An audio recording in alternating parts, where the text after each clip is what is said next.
13 दिसंबर को बीपीएससी ने संयुक्त प्रारंभिक परीक्षा आयोजित की थी। इसी दौरान तो जो भी लाठीचार्ज आज हुई है उसमें वो प्रमुखता से आगे थे। पुलिस छात्रों को दौड़ाकर पुलिस लाठीचार्ज करती हुई जा रही है। लाठीचार्ज आप देख सकते हैं।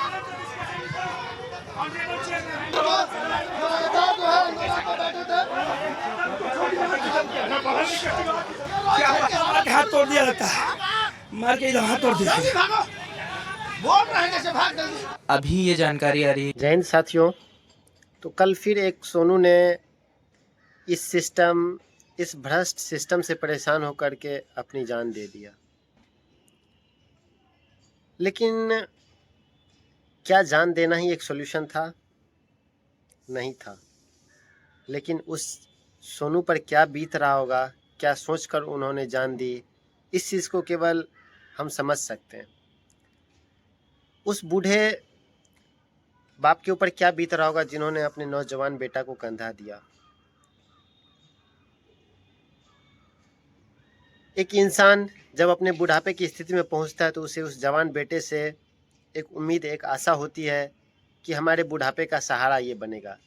लेकिन सोचिए कि उस बाप पर क्या बीत रहा होगा यदि उसी बाप को अपने उस नौजवान बेटे को कंधा देना पड़ जाए। और इस दर्द को हम और आप शब्द में केवल बयां ही कर सकते हैं, हम और आप महसूस ही कर सकते हैं। लेकिन क्या बीत रहा होगा उस चीज़ का अंदाज़ा लगाना बहुत कठिन है। तो ये जो बीपीएससी का आंदोलन चल रहा है, 13 दिसंबर को जो एग्ज़ाम हुआ था दोस्तों, उसमें आरोप लग रहे थे कि बापू सभागार भवन में, बापू परीक्षा भवन में कुछ पेपर्स लीक हुए हैं। प्रत्यक्षदर्शियों का यहाँ तक कहना है कि पेपर लीक नहीं हुआ है, डकैती हुआ है। खुद डीएम साहब ने एक्सेप्ट किया कि पेपर कुछ खुली हुई थी, कुछ सेंटर्स पर लेट से पहुँचे। और अब उस पर आयोग यह सफाई दे रहा है कि वहाँ जो सीसीटीवी कैमरा लगा हुआ बीएसईबी का लगा हुआ है, तो हम उसको सार्वजनिक करने का भी जिम्मेदारी नहीं ले सकते। उसको बीएसईबी ही सार्वजनिक कर सकती है। इसके बाद आपको 13 तारीख से ही लगातार 10 दिनों से गर्दनी बाग में आंदोलन चल रहा है।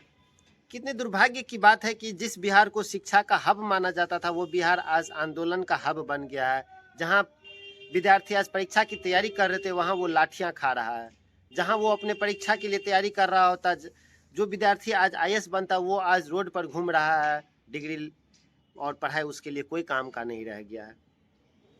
इस करप्ट सिस्टम से परेशान होकर के सोनू ने अपनी जान दे दी। कोई भी उग्र आंदोलन नहीं करना चाहता है। कल जो आंदोलन चल रहा था वह भी बहुत ही विनम्रतापूर्वक आंदोलन चल रहा था। लेकिन उस आंदोलन में पुलिस ने विद्यार्थी पर कार्रवाई कर दिया, लाठी डंडे से पिटाई शुरू कर दी। और इस चीज़ से उग्र होकर के आंदोलन थोड़ा उग्र हो गया और विद्यार्थियों ने अपना आपा खो दिया और विद्यार्थी तितर बितर हो गए।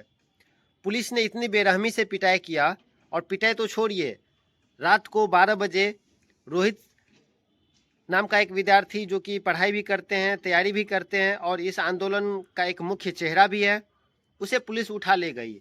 और इस तरीके से उठा लेके जाती है कि जैसे वह कोई आतंकवादी हो, कि उनका चुपके से पीछा करती है काली स्कॉर्पियो से सिविल ड्रेस में।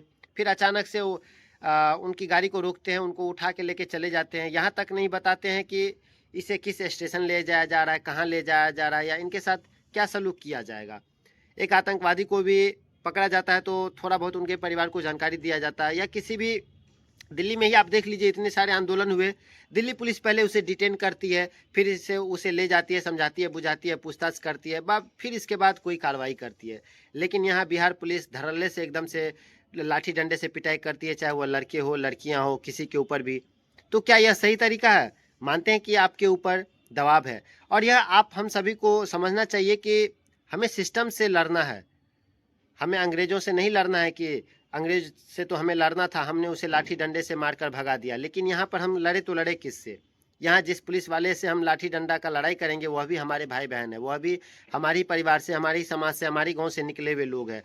और उसे भी समझना चाहिए कि वो भी इसी तरह के दर्द को सह करके आए हैं, इसी तरह की यातनाओं को झेल करके आए हैं। तो विद्यार्थी का यदि प्रोटेस्ट चल रहा है तो उसमें वो क्या साथ दे सकते हैं, वो उसे भी सोचना चाहिए। और मानते हैं कि वह एक कानून के तहत बंधे हुए हैं, लेकिन आपकी और हमारी जो लड़ाई है वह पुलिस वालों से नहीं है, वह ऊपर बैठे हुए उन ताकतवर लोगों से है जो कि सिस्टम में बैठे हुए हैं, जो कि इस पुलिस वाले को और पूरे सिस्टम को कंट्रोल करते हैं। आप आंदोलन करिए, लेकिन शांतिपूर्ण तरीके से करिए। एक समय आएगा जब चाहे वो कोई भी हो, जिसे लगता है कि वह हमेशा के लिए इस पोजीशन पर बैठा रहेगा, वह ऐसा कभी नहीं हो पाएगा, क्योंकि संविधान ने आपको ताकत दिया है, लेकिन सबका एक समय सीमा होता है। एक समय आएगा जब आपकी यह ताकतें भी खत्म हो जाएंगी, आपको भी कुर्सी से उतार दिया जाएगा। लेकिन जब तक आप हैं तब तक आप सोचते हैं कि जो हूँ वो मैं ही हूँ, तो ऐसा तो नहीं हो पाएगा। 4 जनवरी को बीपीएससी बोल रही है कि मैं आयोग बोल रही है कि मैं दोबारा एग्ज़ाम लूँगा, जो बापू शिक्षा भवन में एग्ज़ाम नहीं दे पाए थे। लेकिन क्या केवल वहाँ गड़बड़ी हुई थी? एग्ज़ाम में जो गड़बड़ियाँ हुई थी, जो विवाद हुआ, उस सारी विवादों का जिक्र भी किया है आयोग ने कि इन पर कार्रवाइयाँ होगी, कैसे क्या चीज़ें हुई थी, सारी चीज़ें उन्होंने अपने एक लेटर में सफाई दे दिया है, अपने बारे में पूरे सफाई दे दिया है कि बीपीएससी की कोई गलती नहीं है। आज के युवा बैठे धरना पर 8 दिन से लगातार अनशन पर बैठे हुए हैं, शांतिपूर्ण तरीके से वह धरना दे रहे हैं, लेकिन कोई भी व्यक्ति, कोई भी अधिकारी या सत्ता पक्ष में रहने वाला कोई नेता उनसे पूछने तक नहीं आया कि भाई तुम्हारी समस्या कि चलो हम हल निकालते हैं या हम सरकार से बात करते हैं। कोई भी गंभीरता से नहीं ले रहा है। और देश में जितनी भी जांच एजेंसियां हैं, इस देश में जांच की गई सारी आयोग को रिपोर्ट दे रही है, लेकिन वह सार्वजनिक नहीं हो पा रही है। तो अब विद्यार्थी लड़े तो लड़े किससे? परीक्षा सेंटर के अंदर बात पेपर लीक की नहीं थी। बात जो पेपर लीक की बच्चे कर रहे हैं, उनका सीधा यही कहना था कि पेपर लीक ही नहीं हुआ है, पेपर का एक डकैती हो गया है, मतलब काफ़ी ज़्यादा बड़े मात्रा में पेपर लीक हुआ है। तो इसे आप चोरी नहीं कहेंगे, इसे आप डकैती कहेंगे। और यह सारी विवाद 13 दिसंबर से ही चल रहा है, जब से विद्यार्थी गर्दनी बाग में धरना भी दे रहे हैं। और कल भी यही हुआ। कल जब विद्यार्थी आयोग को घेरने की तैयारी में थे, तो पुलिस ने उन पर खूब डंडा बरसाया कि आप यहाँ धरना नहीं दे सकते, और इतनी लाठियाँ बरसाई कि कितनों के पैर टूट गए, कितनों के हाथ टूट गए कल भी। तो इसमें कुछ जो बड़े बड़े बिहार के हस्ती है, टीचर है, उन्हें भी विद्यार्थियों का साथ देना चाहिए। विपिन सर भी खुल करके साथ दे रहे हैं। न्यूज़ वाले भी एक तो शुक्रगुजार है, न्यूज़ बड़े बड़े न्यूज़ रिपोर्टरों को कि वो कवर कर रहे हैं, अपने जान का खतरा मोल लेकर के भी वह इस सारी रिपोर्ट को कल भी मैंने वीडियोज़ में देखा है कि वह कवर कर रहे हैं। तो विद्यार्थियों का वो साथ दे रहे हैं। और सबसे ज़्यादा साथ जो है वो आपको इधर कुछ जो ललन टॉप वाले हैं, आज तक वाले, वो भी काफ़ी ज़्यादा इसमें साथ दे रहे हैं और सरकार की नाकामियों को दिखा रहे हैं हाल के दिनों में।